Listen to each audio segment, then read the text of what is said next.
Jadi tapi menyempatkan diri untuk bekerjasama dengan Yamaha, sangat appreciate.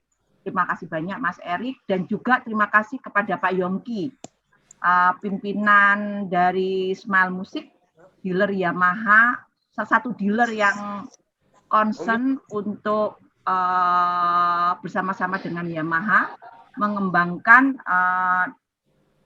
marching band di Indonesia. Kan kita tahu juga bahwa marching band itu adalah komunitas yang sangat niche, sangat sedikit.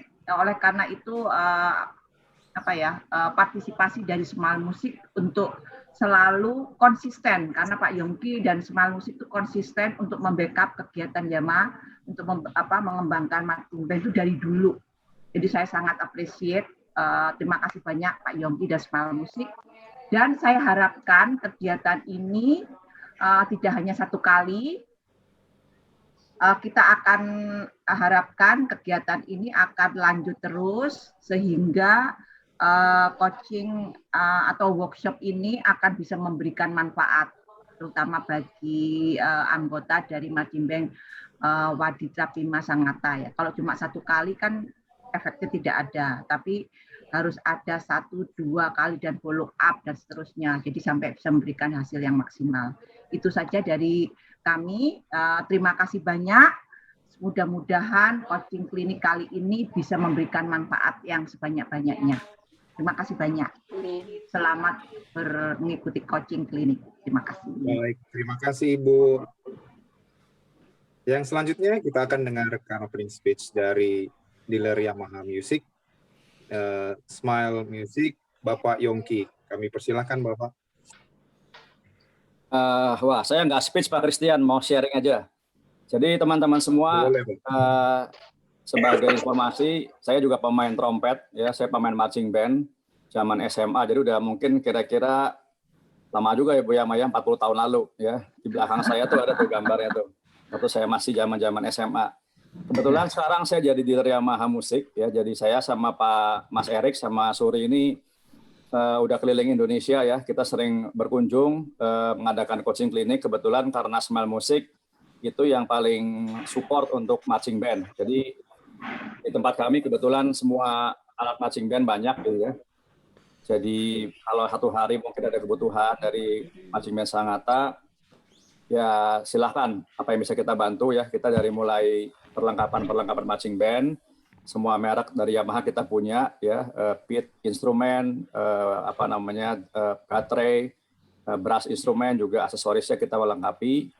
Dan juga seperti tadi Ibu Yama bilang, kami juga mensupport kalau ada kegiatan-kegiatan yang di daerah atau dari setiap marching band, apa yang bisa kita bantu ya. Tadi Ibu Endah bilang mau bikin seperti online konser, nanti kita punya tutorialnya tuh Bu Endah. Jadi bagaimana misalnya memberikan kalau dengan handphone, taruh di mana depannya begitu ya. Kita ada tutorial mengenai online.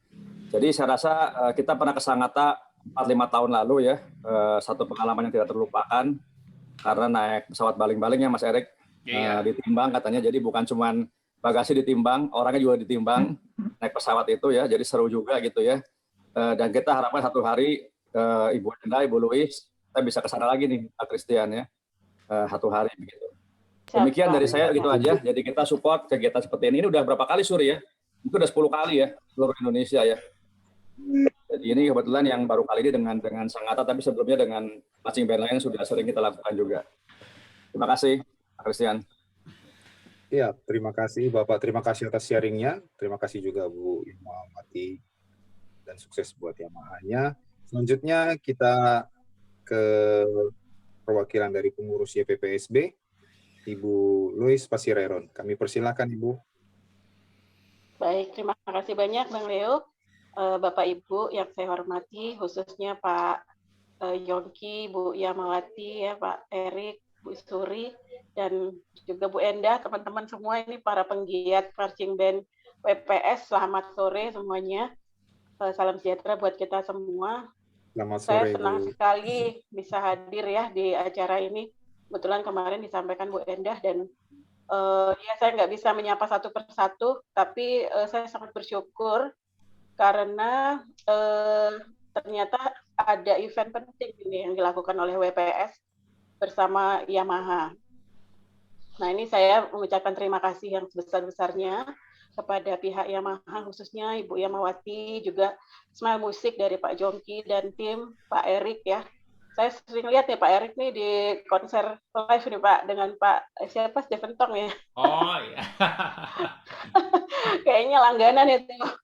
Iya. Main di situ. Ada juga anggota kita yang ikut di orkestra di situ, pernah ke Kaltim juga Pak. Mereka pernah keliling Indonesia itu ya Pak. Iya, Jadi Samarinda kita. Iya, oh itu saya nonton berarti. Oh ya. Pak Stephen sendiri yang menjadi konduktornya. Jadi terima kasih nih saya dari pengurus, kita bangga sekali ya bisa menghadirkan tim Yamaha yang sangat luar biasa, dan kami sangat mendukung Pak dan Ibu terkait dengan kegiatan WPS, karena memang kegiatan Waditra Prima Sangatta ini merupakan satu ekskul yang sangat menjadi unggulan buat sekolah kita. Jadi bagaimana kita juga mau menciptakan atau menghasilkan anak-anak yang berkarakter ya, sebagai salah satu visi misi sekolah kita gitu. Dan memang kalau kita lihat ada sedikit challenge bahwa mungkin waktu mereka untuk bersekolah itu kan 3 tahun atau 6 tahun gitu ya. Jadi kita bisa saja kekurangan sumber dayanya. Nah, sehingga artinya tadinya kan Waditra Prima itu ya PPSB saja terbatas, tapi akhirnya menjadi Sangatta karena ini juga menjadi kebanggaan kabupaten. Dan ketika kita berhasil mengantarkan tim ke tingkat nasional, kemudian bisa bersaing dengan teman-teman yang tataran nasional, itu juga menjadi kebanggaan provinsi begitu. Kita juga belajar dari Bontang ya, yang sudah lebih senior daripada kita, dan kita selalu ingin melakukan continuous improvement begitu. Artinya semua keahlian anak-anak ini yang digawangi oleh para pelatih seperti Pak Joni, kemudian Pak Heri ya, Pak Sugeng, semua deh teman-teman yang ada di forum ini, kita sangat mendukung. Jadi kami berharap bahwa ini nggak pertama kali seperti disampaikan tadi oleh Ibu Yamawati. Mudah-mudahan ini menjadi satu hal yang berkelanjutan, artinya untuk tetap meningkatkan dan mengasah kemampuan guru, kemampuan pelatih, dan juga kemampuan para peserta sendiri yang memang mencintai musik melalui kegiatan marching band ini. Demikian, mungkin nggak berpanjang lebar ya. Saya juga pecinta marching band memang dari dulu ikut. Saya dulu snare drum, saya juga color guard sempat. Jadi bukan hal yang aneh, tapi memang karena kita memiliki kesamaan ya, kesamaan passion. Jadi kalau segala sesuatunya dilakukan dengan passionate, itu saya yakin bahwa kita bisa jauh lebih baik. Dan memang ini sangat kreatif sekali di era sekarang ini, seperti dibilang Pak Erik tadi. Justru semakin banyak kita bisa melakukan hal-hal yang di luar pemikiran kita ketika tidak terjadi situasi. Jadi terima kasih sekali lagi Bapak Ibu semua. Mudah-mudahan acaranya berlangsung dengan lancar dan sukses, dan apapun yang bisa didapat dari pelajaran hari ini itu bisa berguna. Saya sangat yakin karena tim WPS sendiri adalah orang-orang kreatif semua itu yang ada di baliknya WPS. Demikian dari saya. Terima kasih, sukses acaranya. Selamat sore. Siap, terima kasih Bu Lois. Juga terima kasih lagi kepada Ibu Yamawati dan Bapak.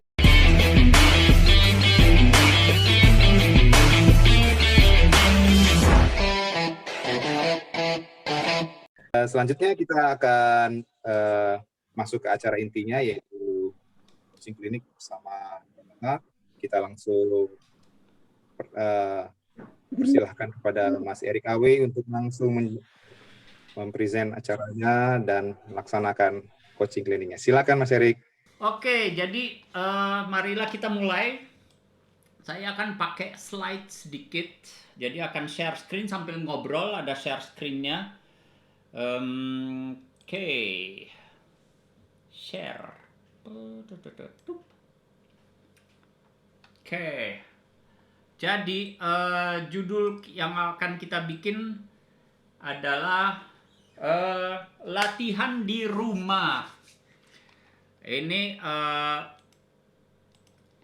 maaf, sorry, kecepatan. Nah, latihan di rumah. Ini soalnya saya dapat kabar dari Pak Heri. Ini udah 1 tahun nggak main alat kan karena COVID dan segalanya, banyak kegiatan yang mesti berhenti ya. Jadi ini kesempatan saya dapat kabar baru 2-3 minggu baru mulai pegang alat lagi. Jadi salah satu hal yang penting gimana kita bisa secepat mungkin balik seperti sebelum kita berhenti. Jadi udah setahun. Kalau kita ingat pemain-pemain Sangatta WPS itu top-topnya pas di GPMB 2019. Habis itu tiba-tiba berhenti. Jadi itu pas stamina-nya, mainnya, skill-nya paling tinggi, tiba-tiba berhenti. Dan kita biasanya setelah 6 bulan, setahun, kita ingatnya pas kita jago itu. Dan pas kita mulai, pasti teman-teman saya rasa pas mulai mainnya itu, waduh bunyinya kok nggak enak di bibir, kok cepet capek, tubanya diangkat berat, terus napasnya ngos-ngosan. Itu bukan sesuatu yang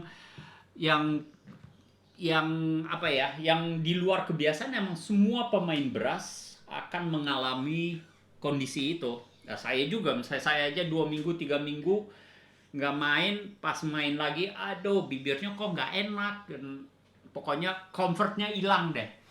Nah itu jadi dari tahun ke tahun mulai kita dari pengalaman dapat mesti ngapain sih untuk balik ke kondisi prima kita dan aman. Karena nanti kita ngomongin misalnya kita kecepatan, itu juga ada masalah-masalah seperti masalah fisik. Jadi sesi hari ini kita latihan di rumah, metode sistematis latihan secara mandiri. Gimana untuk mengembalikan stamina bermain brass. Oke, ini kita akan mulai. Yang pertama,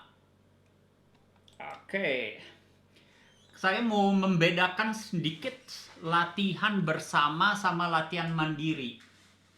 Karena di marching band kita kebiasaan tradisi terutama di Indonesia, kita latihan secara bersama. Dan nggak biasa kalau tiba-tiba pulang ke rumah, nggak biasa, bingung mesti ngapain di rumah, latihannya gimana. Dan perbedaannya begini, kalau kita latihan bersama ada pelatih. Jadi kita ada pelatih kan, jadi aman-aman aja. Bentar, saya pakai gini-gini. Jadi kita ada pelatih di sini, jadi aman. Kita nggak usah mikir macem-macem, ngikutin aja Pak Heri ngomongnya apa, kita ikutin. Dan waktu udah ditentukan. Biasanya kalau kita latihan 3 kali seminggu, hari Rabu jam 4 sampai jam 6 latihan. Jadi di situ otomatis kita udah menyediakan waktu. Bahan latihannya biasanya udah disiapin juga, betul kan? Dan banyak temen-temen. Wah, kita nggak sendirian, ada temen-temen, bisa ngobrol, bisa sharing-sharing, bisa selfiean, bisa macem-macem kan. Nah itu penting, ada temen-temen itu penting karena kita jadinya termotivasi karena ada lingkungan. Nah ini yang penting nih, ini bagian ini yang hilang pada saat kita latihan mandiri. Nah di sini kalau kita latihan mandiri tiba-tiba nggak ada pelatih, kita sendirian di rumah. Waduh, mesti ngapain? Waktunya nggak ditentukan kapan latihan, bener nggak?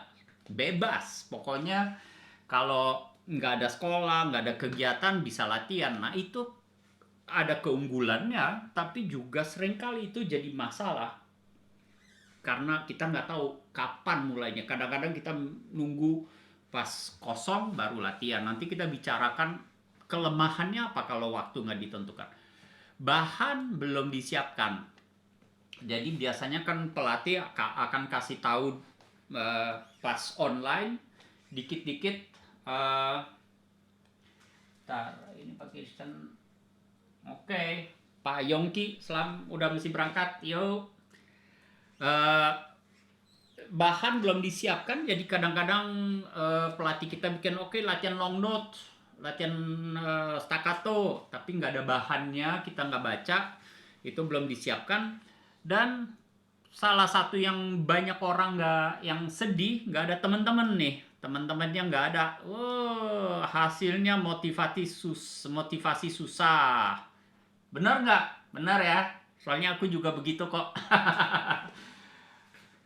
Jadi itu salah satu yang kita mesti cari cara gimana bisa latihan mandiri. Nah, hari ini terutama saya akan coba menggantikan ini supaya teman-teman nanti di rumah latihannya mandirinya semangat dan ada efeknya seperti yang kita pengen, untuk balik stamina seperti top kita. Nanti pas kita udah balik ke normal atau bisa latihan ensemble balik semua, itu nggak usah mulai dari nol, semuanya udah aman mainnya. Oke, kita lanjut. Nah, yang satu pertama ini salah satu yang sebetulnya jadi masalah kalau kita latihan sendiri. Kapan latihan? Biasanya kita kalau ensemble kan waktu latihan udah ditentukan. Nah, kalau kita latihan mandiri, waktunya tidak ditentukan lagi. Benar nggak? Kita bebas, dan itu yang menjadi masalah untuk mayoritas. Kalau nggak ditentukan, kita cenderung tunggu pas nggak ada kegiatan. Nah, kalau nggak ada kegiatan zaman-zaman online, itu jarang terjadi. Soalnya misalnya ada kan SMP, SMA, atau ada yang udah kerja. Misalnya SMP habis kelas ngapain? Main HP dulu deh, main game. Atau habis itu bikin PR. Habis itu main game lagi. Habis itu capek, tiduran dulu. Capek, tiduran. Udah jam 3, jam 4. Habis itu pas bangun ngapain? Lapar, makan dulu. Habis itu 4:30 ngapain? Main game lagi. Habis itu udah jam 6, waduh udah nggak sempet latihan. Benar nggak? Itu bukan rahasia, biasanya orang begitu kalau di rumah. Jadi kalau mau latihan itu jangan tunggu di sini, jangan tunggu atau latihan hanya pas ada waktu kosong. Harus di sini, harus dijadwalkan. Ini mesti ingat, harus dijadwalkan. Jadi saya biasanya kalau latihan, kita harus tulis kira-kira jadwal yang akan dia siapkan untuk latihan. Di sini hari apa aja yang kita bisa latihan nih? 1. Dan berapa lama? Karena kalau kita nggak ada latihan, kalau kita tunggu pas latihan ada pelatihnya, online itu kan beda sama ensemble pas kita live, pas kita bareng biasanya offline.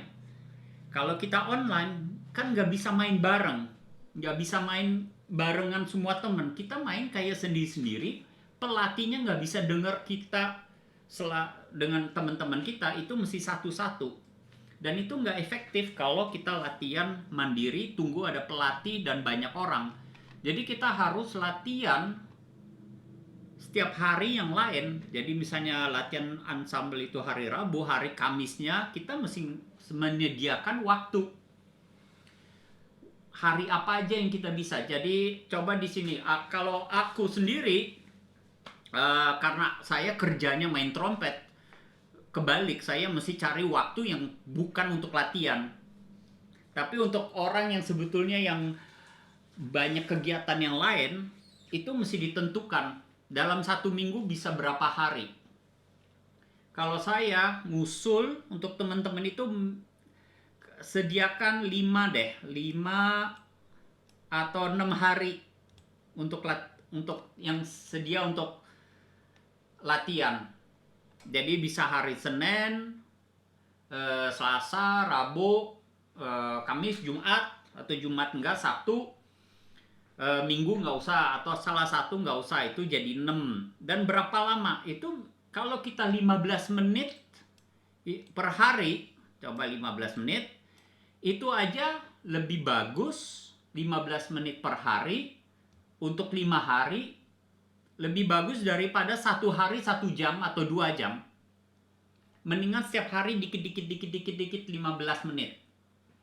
Itu efeknya akan lumayan, akan beda sekali. Dan kalau kita bikin 5-6 hari berturut-turut, 15 menit aja udah mulai. Tapi jangan 5 menit aja, 5 menit nggak bisa ngapa-ngapain. Minimal 15 menit. Kalau ada waktu bisa 60 menit. 60 menit. Atau 90 menit. Atau lebih. Nah itu saya ngusul, ditulis. Kalian punya buku kecil, buku catatan, terus tulis. Di situ tulis hari apa aja bisa latihan, dijadwalkan. Dan kalau hari Senin bisanya jam 4 sampai jam 5, atau jam 4 sampai setengah 6, misalnya banyak waktu. Harus dijadwalkan. Saya usul ini untuk pelatih-pelatih. Ini dikumpulin latihannya kapan, dijadwalkan masing-masing. Itu akan sangat bermanfaat. Nah, nanti kita akan ngomongin cara bikin program latihan. Kalau kita punya setengah jam, 30 menit, mesti ngapain sih di 30 menit. Nanti kita akan ngomongin tentang itu, ada bahan-bahannya. Oke, sampai sekarang belum ada pertanyaan, atau ada pertanyaan? Aman-aman ya? Semuanya Ada yang aman? mau bertanya? Oke. Belum ada mungkin, Mas Erik. Oke, jadi untuk sesi yang untuk ini nggak, untuk jadwal aman ya semuanya? Oke, jadi ini nanti tanggung jawab pelatih-pelatih ya. Untuk ngumpulin jam-jam latihan itu menurut aku akan bermanfaat sekali. Supaya bisa melihat anak-anaknya majunya atau nggak majunya kenapa. Soalnya ini kalau kita online jarak jauh, agak sulit untuk ngikutin. Oke, lanjut berikut. Nah, ini sekarang yang membingungkan untuk semua. Kalau kita mesti latihan, apa aja yang harus dilatih? Wow, banyak sekali ternyata. Jadi bermain brass terdiri dari beberapa skill yang harus seimbang. Nah, ini nanti kita akan mengembangkan apa artinya seimbang. Yang pasti kita kalau latihan sama pelatih kan ada semacam ear training. Biasanya kan ada dengerin teman, kita pelatihnya ngomong, kita dengerin. Itu ada kegiatan yang terjadi dengan sendirinya kalau kita latihan secara ensemble. Contohnya tuning. Teman kita sedang tuning, fales atau nggak fales, kita main juga fales. Itu sebetulnya latihan ear training juga, kita mendengar. Habis itu biasanya pelatih kan ada latihan napas ya, benar ya, latihan napas, tarik napas, atau lari dikit, itu semua latihan untuk napas. Habis itu biasanya apa? Long notes. Ada latihan long notes. Tuh berapa ketuk, ada yang 16 ketuk, 8 ketuk, dan sebagainya. Nah, ini yang terjadi kalau long notes. Saya jamin kalau kita di rumah sendirian, ini jarang dibikin. Soalnya paling membosankan. Tuh, nggak ada yang ngitung untuk kita sendirian, mau ngitung 16 ketuk dari mana, dan sebagainya. Betul kan? Bener ya? Terus habis itu kita harus latihan staccato. Ta-ta-ta-ta-ta-ta-ta-ta-ta-ta-ta-ta. Latihan slur atau fleksibilitas, tawai, dan sebagainya. Habis itu ada latihan jari, macam-macam jari. Habis itu ada latihan untuk nada tinggi, nada rendah, range. Habis itu ada latihan untuk dinamika, main forte, main halus, main pelan. Habis itu attack, aksen-aksen, tu, halus atau enggak. Berhentinya, release. Habis itu sama pelatih biasanya latihan lagu, jadi itu anggap musikalitas. Habis itu ada yang lain-lain, yang itu masing-masing orang beda-beda. Jadi sebenarnya kalau kita pikirkan, latihan itu banyak banget. Nah, tapi kalau kita sendiri di rumah, kita bingung yang mana mesti dilatih dan sebagainya. Nah, ini hari ini saya mau agak sedikit bikin gambaran kalau kita sebetulnya latihan, apa yang terjadi dan apa yang paling penting, prioritasnya gimana. Oke, kita lanjut ke yang berikut.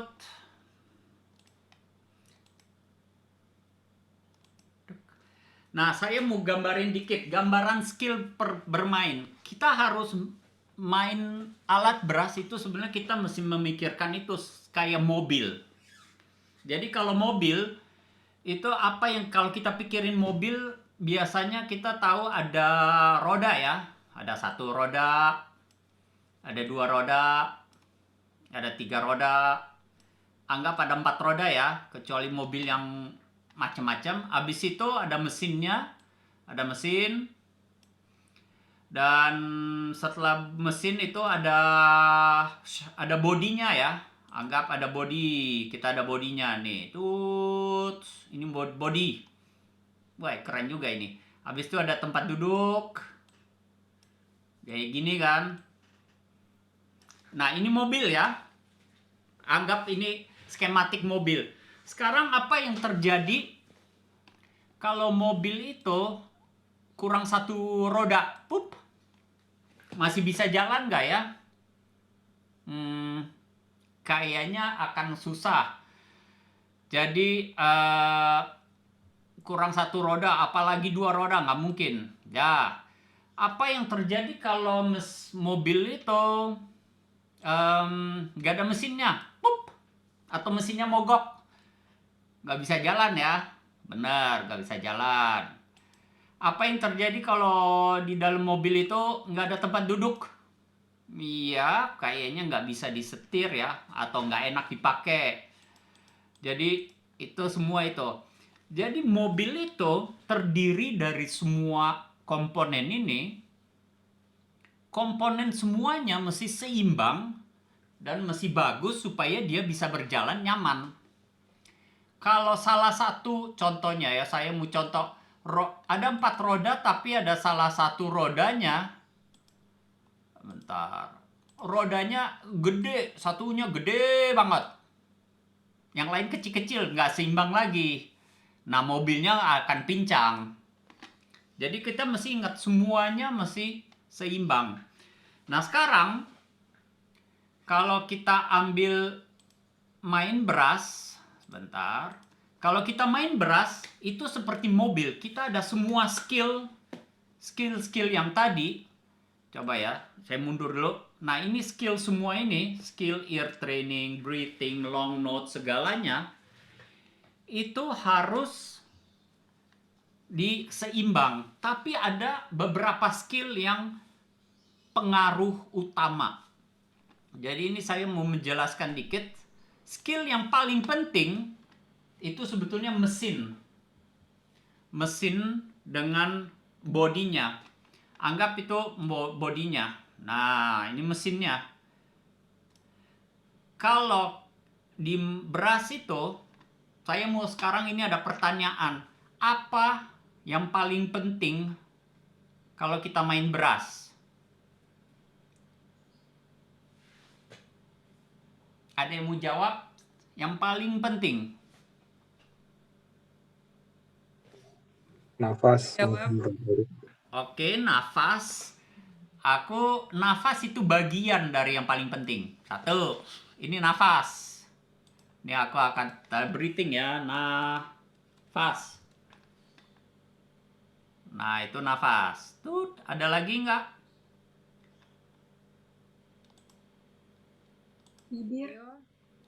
Bibir, iya masih ada bibir, tapi itu kecil, pentingnya kecil, tuk. Ini bibir, hehe, bibir.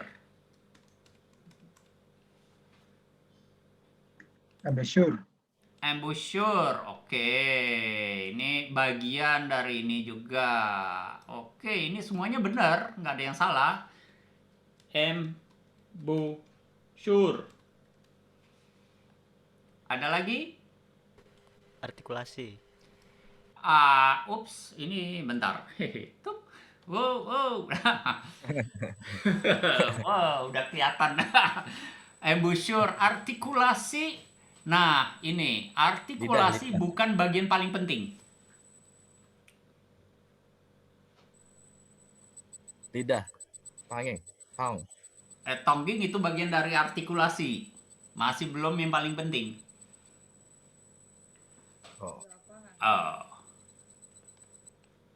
Soalnya kan artikulasi itu, nah gini, untuk mempermudah artikulasi itu roda. Ini, aku akan tulis sini. Artikulasi. Nah, itu artikulasi.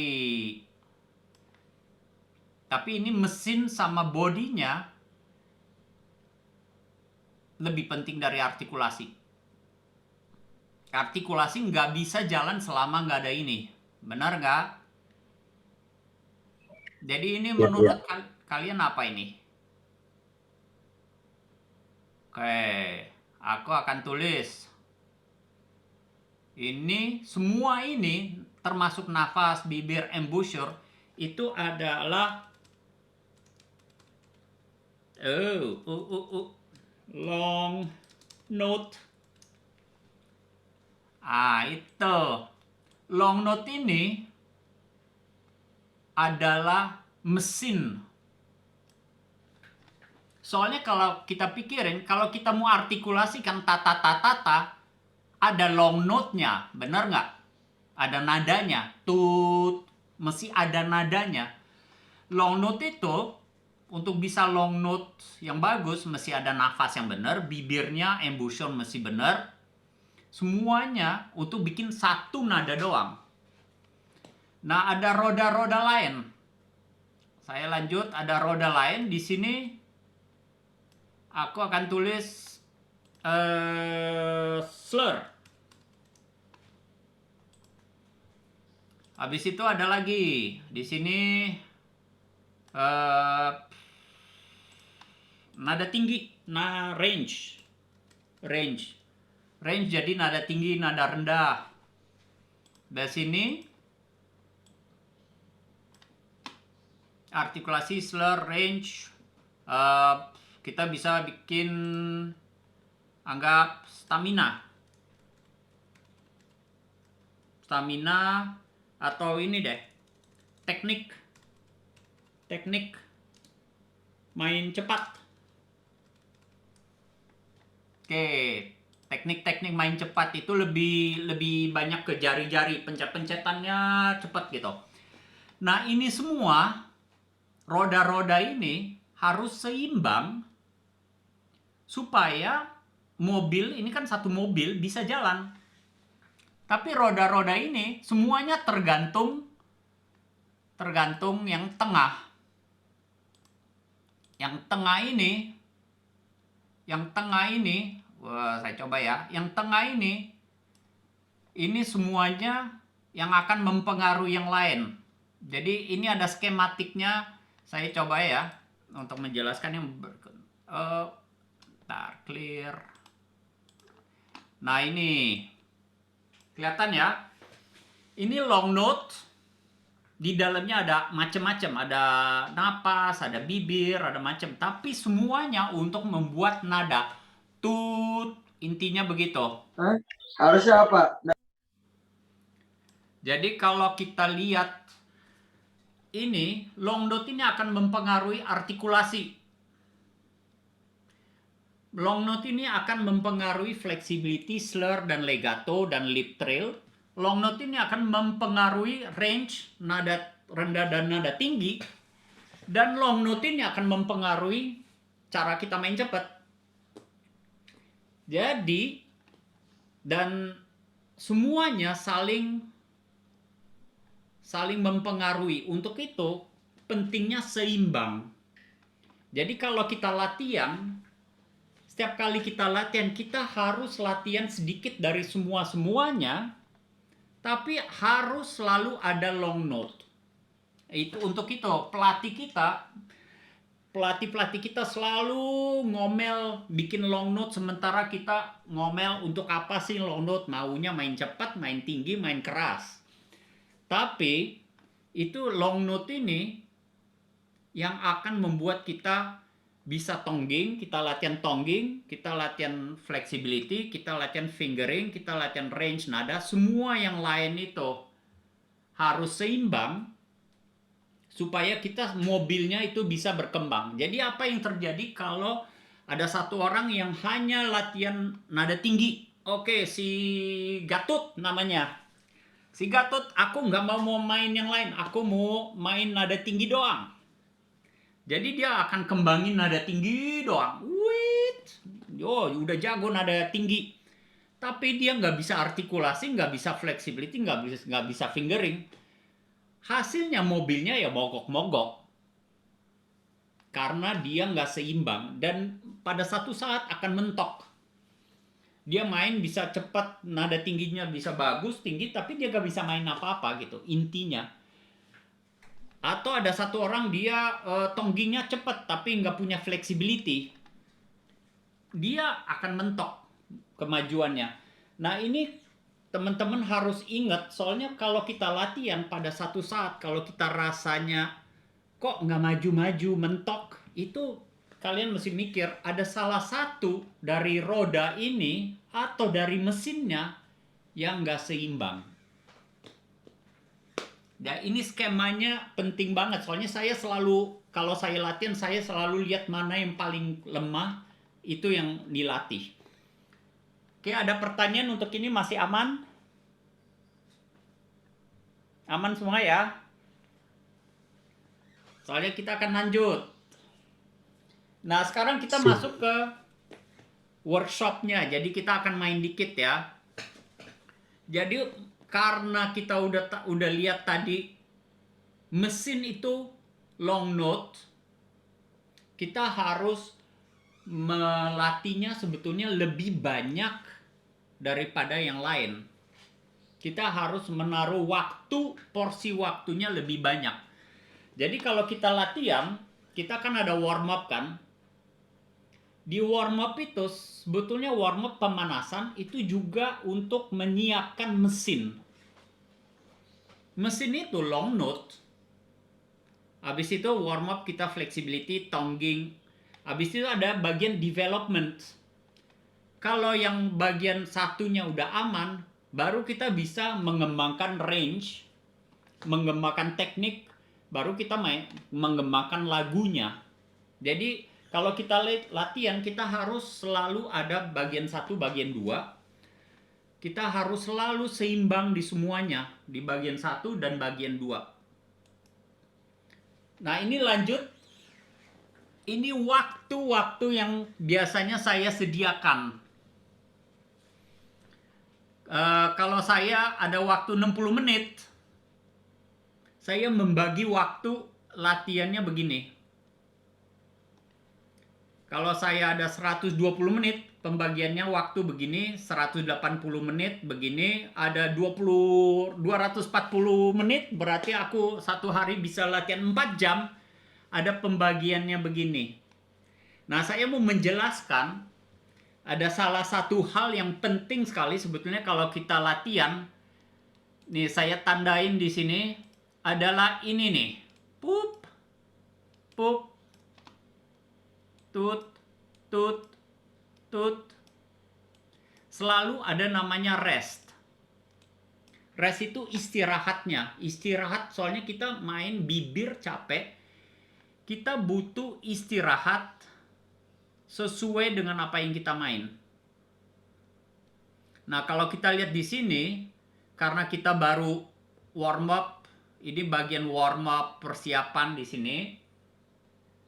Ini karena kita mainnya halus, nggak terlalu capek, kita nggak perlu istirahat. Tapi kalau kita mainnya kayak forte, perlu istirahat. Habis long note, kita istirahat total. Kalau kita 60 menit, saya sendiri istirahat itu dihitung sebagai latihan. Jadi kalau 10, 5, 5, 10 itu jadi 30 menit sesi pertama. Jadi start of note, long note.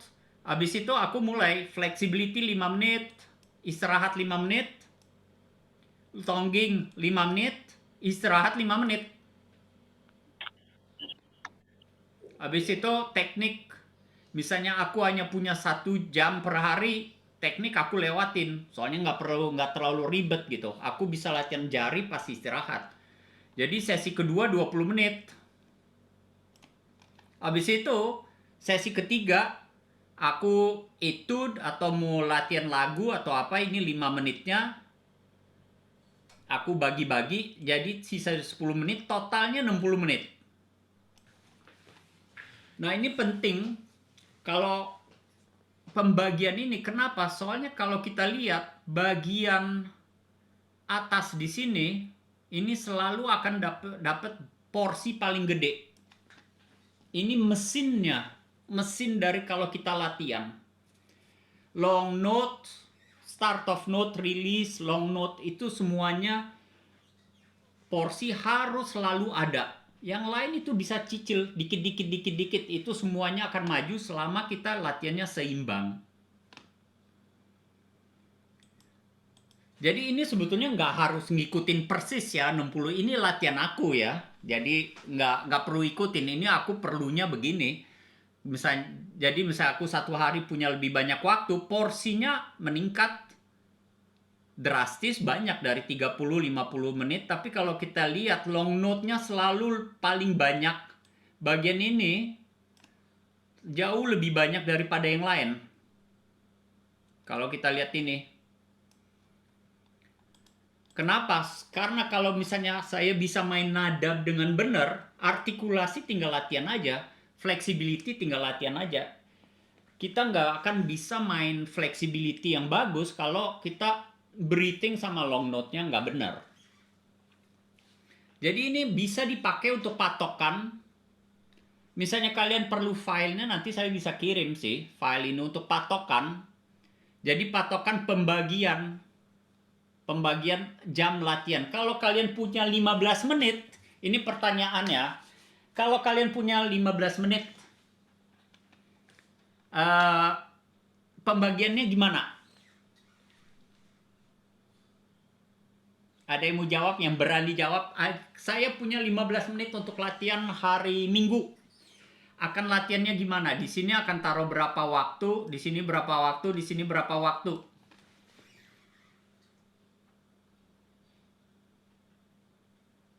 Ayo, siapa yang berani?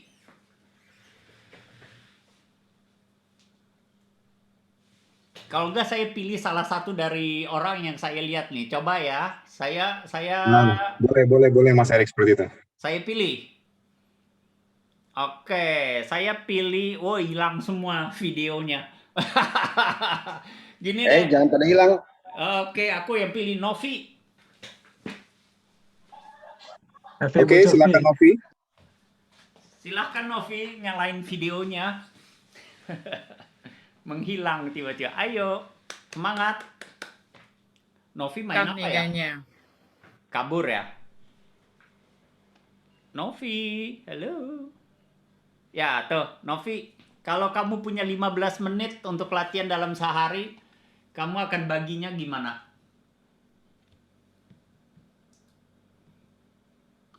5 menit semua mungkin. 5 menit gini, 5.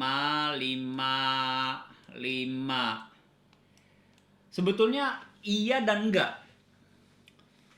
Saya akan ngambil di sini bagian awal mungkin 10 menit. Sisa 5 menit, habis itu gantian. 1 hari aku ambil untuk flexibility tongging, 1 hari aku untuk latihan lagunya. Tapi ini aku akan ambil tetap 10 menit. Tapi 5 menit juga boleh. Tapi kalau kita lihat bagi pembagian, misalnya 5 menit latihan lagu, 5 menit long note, 5 menit flexibility, jadinya 5 menit itu sedikit ya, 15 menit ternyata sedikit ya latihannya ya. Jadi itu kalau kita udah taruh skematik, kita 15 menit ternyata kurang. Oke, thank you Novi. Nanti dapat hadiah dari Basuri.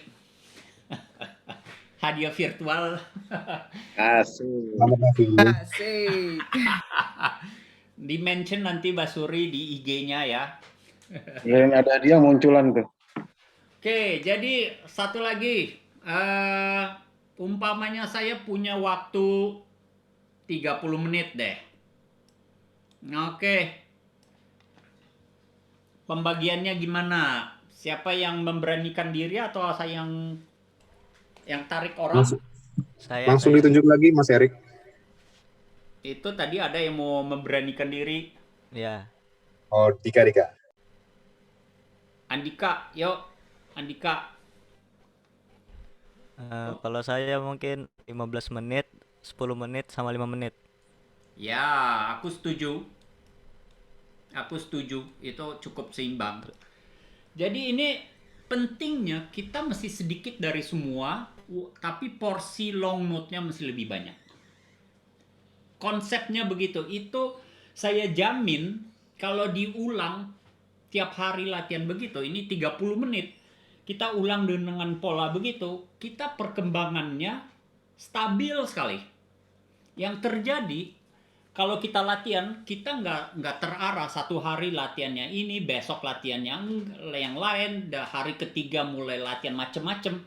Jadi kita nggak konsisten. Kalau kita nggak konsisten dengan apa yang kita latihan, yang terjadi pas main nggak konsisten. Itu konsepnya sederhana sekali, itu matematis sekali, kayak 2 tambah 2 sama dengan 4. Kalau kita bikin sesuatu yang konsisten, hasilnya konsisten. Oke, Mas Heri setuju kan? Mas Heri, setuju nggak Mas Heri? Kalau kita konsisten, hasilnya konsisten. Setuju. Ya, nah itu yang kita mesti ingat kalau kita di rumah. Bedanya kita nggak ada teman-teman, kita mesti ngatur waktu dan kita mesti latihannya dijadwalkan. Jadi kalau perlu nanti saya bisa kirim patokan ini apa aja, tapi ini biasanya ini hanya untuk patokan ya, jangan diikut persis sekali. Tapi yang saya mau menekankan, istirahat itu penting. Istirahat itu bagian dari latihan.